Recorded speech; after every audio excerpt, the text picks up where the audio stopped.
ಸೋನು ಅವ್ರು ಇವಾಗ ಕಂಟೆಸ್ಟೆಂಟ್, ಒಳಗಡೆ ಇನ್ನೊಬ್ಬ ಕಂಟೆಸ್ಟೆಂಟ್ ಇರ್ತಾನೆ. ಈ ಕಮೆಂಟ್ ಬಾಕ್ಸಲ್ಲಿ ಬಂದು ಕಮೆಂಟ್ ಹಾಕ್ತಾರಲ್ಲ ಅಂಥ ಕ್ಯಾರೆಕ್ಟ್ರು ಒಬ್ಬ. ಓಕೆನಾ? ಅವ್ನು ನಿಮಗೆ ಏನೇ ನಿನ್ನ ಬಟ್ಟೆ ನೀನು ಹಂಗೆ ಬಟ್ಟೆ ಹಾಕ್ತೀಯಲ್ಲೇ, ನಿನಗೇನು ಮಾನ ಮರ್ಯಾದೆ ಇದೆಯಾ ಹಂಗೆ ಹಿಂಗೆ ಅಂತ ಅಂದ್ಬಿಟ್ಟು ಏನೋ ಒಂದು ಕಮೆಂಟ್ ಹೊಡಿತಾನೆ ನನಗೆ. ಅವ್ನಿಗೆ ಏನು ಮಾಡ್ತೀರಾ ನೀವು? ಹಾಂ, ಏನು ಮಾಡೋದು? ಏನೂ ಮಾಡೋಕ್ಕಾಗಲ್ಲ. ಅವ್ರನ್ನ ಎಲ್ಲಿ ಬಿಡಬೇಕು ಆ ಚಪ್ಪಲಿ ಬಿಡೋ ಜಾಗದಲ್ಲೇ ಬಿಟ್ಬಿಡ್ಬೇಕು ಅಷ್ಟೇ. ಅಷ್ಟೇ. No comments. ಅವನಿಗೇನು ಮಾಡಕ್ ಹೋಗಲ್ಲ ನೀವು? ಏನು ಮಾಡೋಕ್ಕಾಗುತ್ತೆ? ಅವನಿಗೆ ಹೊಡಿಯಕ್ಕೆ ಹೋಗಲ್ಲ, ಅವನಿಗೆ ಟಾಂಗ್ ಕೊಡಕ್ಕೂ ಹೋಗಲ್ಲ. ಟಾಂಗ್ ಟಕ್ಕ ಕೊಡ್ತಾನೆ ಇರ್ತೀನಿ, ಅದು ಇದ್ದಿದ್ದೆ ನಾನು. ಅಲ್ಲ, ನಿಮ್ಮ ಡ್ರೆಸ್ ಮೇಲೆ ನಿಮ್ಮ ಮೇಲೆ ಕಮೆಂಟ್ ಮಾಡಿದಾನೆ, ಅವನನ್ನು ಸುಮ್ಮನೆ ಬಿಟ್ಬಿಡ್ತೀರಾ ನೀವು ಬಿಗ್ ಬಾಸ್ನಲ್ಲಿ? ಬಿಗ್ ಬಾಸ್ ನಾನು ಬಿಕಿನಿ ಹಾಕಿ ಮಾಡ್ತೀನಿ, ನಿಮ್ಗೆ ಇಷ್ಟ ಇದ್ರೆ ನೋಡಿ, ನೋಡಿಲ್ಲ ಅಂದ್ರೆ ಬಿಟ್ಬಿಡಿ ಅಷ್ಟೇ, ಹೋಗ್ತಾ ಇರಿ. ಬಟ್ ನನ್ನ ಪ್ರೊಫೈಲ್ ಏನಕ್ಕೆ ಚೆಕ್ ಮಾಡಿ ನೋಡ್ತಾರೆ?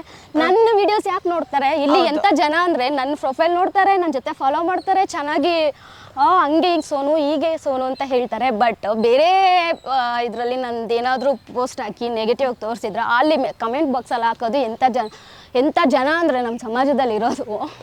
ಸೀರಿಯಸ್ಲಿ ನಂಗೆ ಹೇಳೋಕ್ಕೂ ಆಗಲ್ಲ ಅಂಥ ಜನ.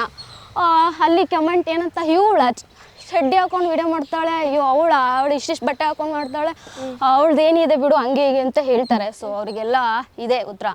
ಈಗ ನೀವು ಕರೆಕ್ಟಾಗಿ ಅವ್ರ ಅಮ್ಮನಿಗೆ ಹುಟ್ಟಿದ್ರೆ ಈ ಥರ ಯಾರೂ ಕಮೆಂಟ್ ಹಾಕಲ್ಲ ಅಷ್ಟೇ. ಕರೆಕ್ಟಾಗಿ ಅವ್ರವ್ರ ಅಮ್ಮನಿಗೆ ಹುಟ್ಟರೆ ಕರೆಕ್ಟಾಗಿ ಮೆಸೇಜ್ ಹಾಕ್ತಾರೆ, ಇಲ್ಲಾಂದರೆ ಇಲ್ಲ ಅಷ್ಟೇ.